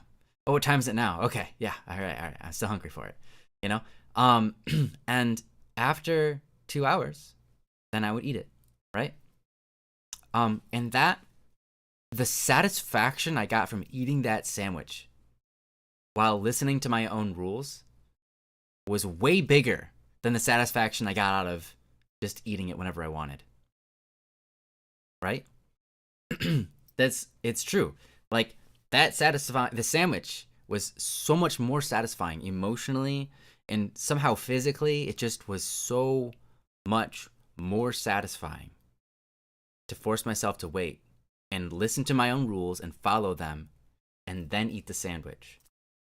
And it was a great practice because it instilled in me the ability of self-control outside of sandwiches. I could practice self-control in what I wanted to buy for myself. I could practice self-control in anything, right? Anything where I'm required in life, right? And so it's like presents, for example, opening presents early. So it's a really good practice. So what you can do, Hatsu, is take this situation and turn it into a practice that will make you a stronger person. And just be like, this is a gift to me. This is a gift that's been presented to me as a moment in time where I'm given the chance to practice and grow in this virtue. Oh no, you dropped your pillow into the plate of spaghetti bolognese. I forgot to put in the kitchen. This is karma. Oh no, I'm so sorry, Hatsu. Oh man. Oh no, I don't want to. No one wants to sleep on spaghetti pillow. Oh, that's awful. All right. Yes, yeah, because marinara is gross. Yeah, well, I like it, but not to sleep on. Yeah, you can go ahead and take care of that. We'll be here. You can always play it back. But anyhow, yeah. So rather than opening the gifts, you can take this moment as a gift to be able to practice that virtue, and grow in strength in your ability to practice self-denial, delayed gratification, and just being able to define for yourself what is good in practicing out those goods, right? It's never fun. It's never fun to pretend that you didn't do something wrong. It's never fun to pretend that you are surprised by something. It's not fun. Mm-hmm. It always sucks. No, it's true. I've been there. I don't know how many. I don't remember a single time, but I know that I've been there because my memory is not good enough. But I know there have been times in my life where I figured out the surprise, or I saw it, or I knew what it was, or I cheaped myself out by looking early, or whatever it is. There have been times in my life where I was that kind of person, and I'll tell you, it is never fun to pretend that you're joyful, that you're thankful, while in the back of your mind you're trying to forget that you did something wrong, or something that you weren't supposed to do, or something that you could have done a better job, etc. So just to avoid that problem, it would be worth saying no to the presents. But on top of that, to practice this growth, this self-growth, to say, hey, I'm a better person than this, and follow through with it, that's gonna be awesome. That's gonna feel good. So there's so many reasons that this temptation is not a bad thing, but a really good thing, as long as you decide right now that you're not gonna do it, and you stick with it. And I think you can do that. Actually, I know that you can do that. You're entirely capable. And I hope that you will do it. I hope that you will refrain from opening them. That you will decide that, you know what? I'm gonna stick it out. Yeah, you'll try your best. Awesome. Awesome. I have faith in you. I think that you'll do it. I think that you're not gonna open them, and you're gonna be really happy that you didn't. You're gonna be so proud of yourself for not doing it. I find ADHD doesn't screw me over. Yeah. Yeah. Don't let it screw you over. Yeah, always, you know. Well, if I you- have a. yeah. Go ahead. Sorry. Looks like Princess and you both had something you wanted to say. So, who wants to talk? All right, Princess, it's you. I'm just wondering what it is you're gonna wrap in a blanket. Oh. Are you gonna wrap your spaghetti plate in a blanket? Oh my gosh, that's so funny. Your presents? Yeah, I'm just gonna. I think he means his pillowcase. Okay. I think he means his pillowcase. I think. Well, I I'm think wondering. hot So anyway, yeah, the pillow, so you can sleep on it. Okay, cool. Oh, there you go. I just wanted to clarify because I Mhm. thought it'd be kind of funny to wrap your spaghetti plate in a blanket. Yeah. There's spaghetti on my pillow. I know That'd how be to solve kinda- this. I'll wrap my spaghetti plate in a blanket, and then I'll sleep on my spaghetti Yes. pillow. Yeah. Yeah, it's clearly not it. And with the spaghetti blanket now. Spaghetti blanket and spaghetti pillow. Yeah, So you then know, they if match, you've right? already got spaghetti pillow, why not spaghetti blanket? Let's. Yeah, right. All right, Princess, you're on. For me, as a kid, what was more helpful was rather than perhaps like being that. Now, I recommend doing what Ryan and Joe have said because they have really good advice that's going to make you a much stronger, better person. Um, the alternative of if that's too hard and you're not willing to, the other way that I do it is I frame it, right? So, as they've said, opening the presents early isn't really going to do all that for you, right?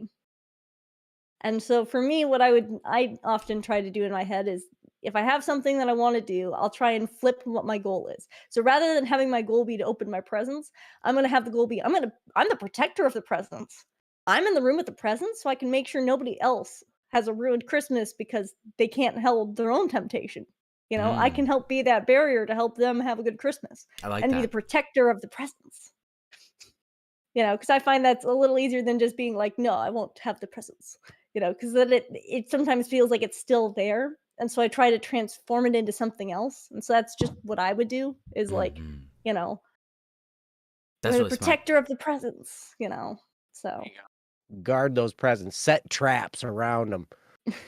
Yeah. No, that's you know, actually. and you can make a whole game out of it if you want to make you feel better, but that's up to how much you want to play around, Get a sword Oh yeah, a diamond and sword. be the ninja, the diamond sword, Yeah. and be the protector. Hmm. I like that. I like that idea. Yeah. Diamonds don't cut very well though, so yeah, probably not a diamond sword. They Diamond cut swords concrete. cut well if you have a lot of heat and friction, but other than Diamond that, cutting wheels we use for concrete in the building of. exactly, heat and friction. Mhm. Diamonds, They're not sharp. yeah, they're not sharp. They're not. It's just that they cut through because They're just there's so because much. they're hard. Yeah, there's so much heat and friction going on. Something has to give, and it's the other object, not the diamond.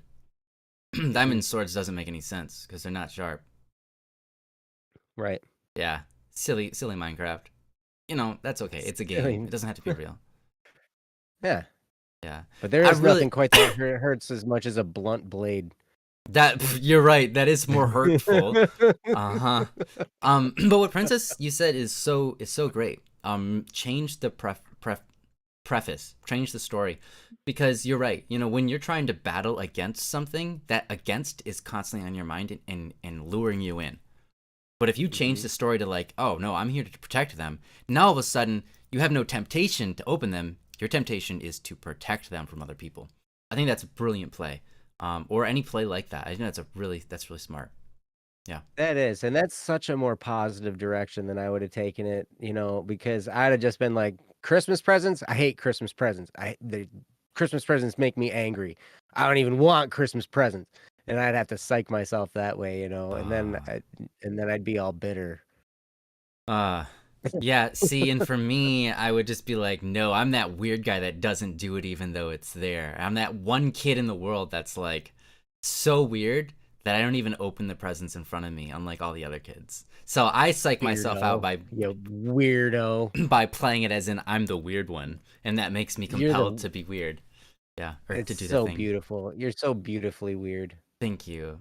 Thank you. I appreciate it, Joe. Mm, I love you too. mm-hmm. I never said I love you, but I do love you. I never said you're beautiful, but you are. No, it's not No, no, true. I no, have said no, you are. no, no. I have.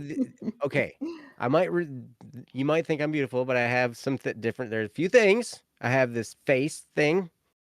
Uh-huh. Not right. Which part? The whole thing.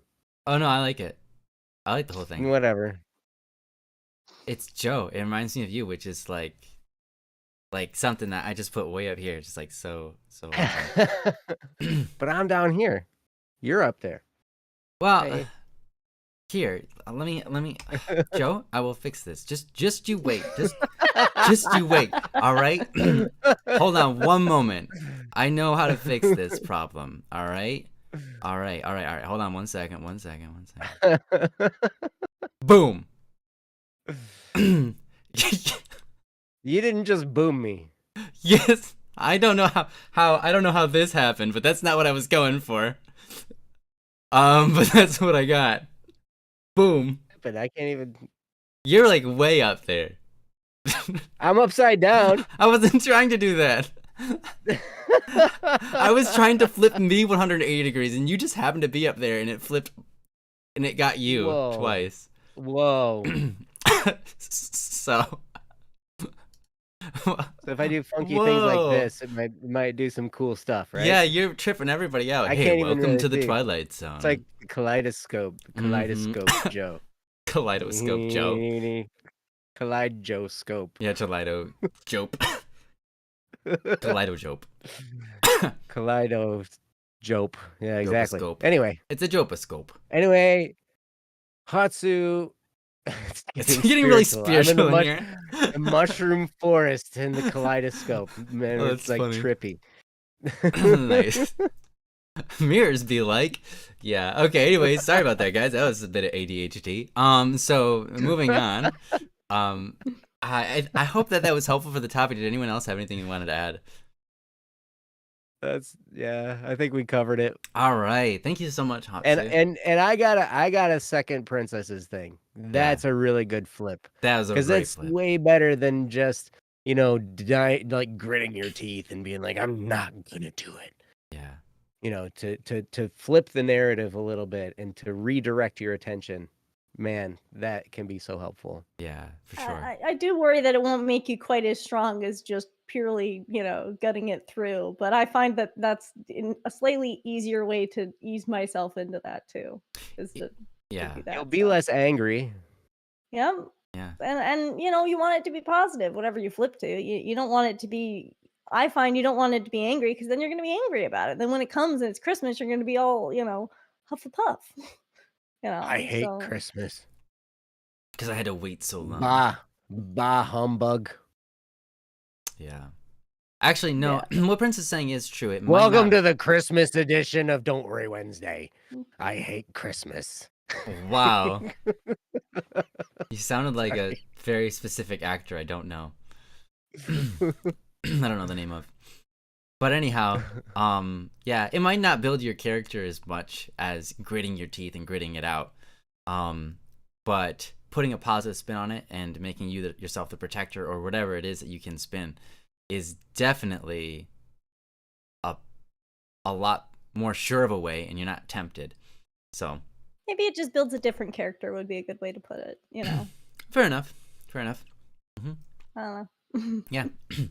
However you have to convince yourself that do it. Yeah. So anyways, thank you so much, Hatsu, for the topic. And I think that's fantastic and very timely. So I hope it's helpful to other people as well. Christmas definitely has its temptations. So it's a great topic. So would you guys like to do one more? We've got At least 17 minutes. We do? Runtime is 212. Oh, we've But got minus 12 minutes. I mean, I forgot that we started at 8:30. My brain was like, you started at 9 because it's not on. I was like looking at like waiting for it to be something 00, and I was thinking 11 Ah. o'clock, not Gotcha. 10:30. Interesting. Yeah, because we used to Well, run 'cause at. Man, Ryan, usually you need to get better, Ryan. Yeah, Like, I think it's seriously, been too long we since I've. just talked about this like last night too. We were like, when do you want to start Don't Worry Wednesday? We want to keep it at Yeah. 8:30. We want to go to 8. I was like, well, let's keep it Yeah. 8:30 for now. Yeah, It's 8:30. I think I need to do Don't Worry Wednesday more so I can get better at this show. Yeah, man. Yeah. No more taking 3 weeks off, man. 3? Was it 3? Yeah, it was 3, wasn't it? yes. I'm so sorry, guys. Because you flew I'm a- out on that Yeah, I flew Wednesday. out. Yeah, that's right. I'm gonna take 3 weeks off. Yeah. I heard that That's on the right. first Wednesday, my mom attended the show, and she said that, Princess, you did a really lovely job at figuring out gifts to get people. Aw. Yeah. Yeah. So Yeah, that's what I heard about it.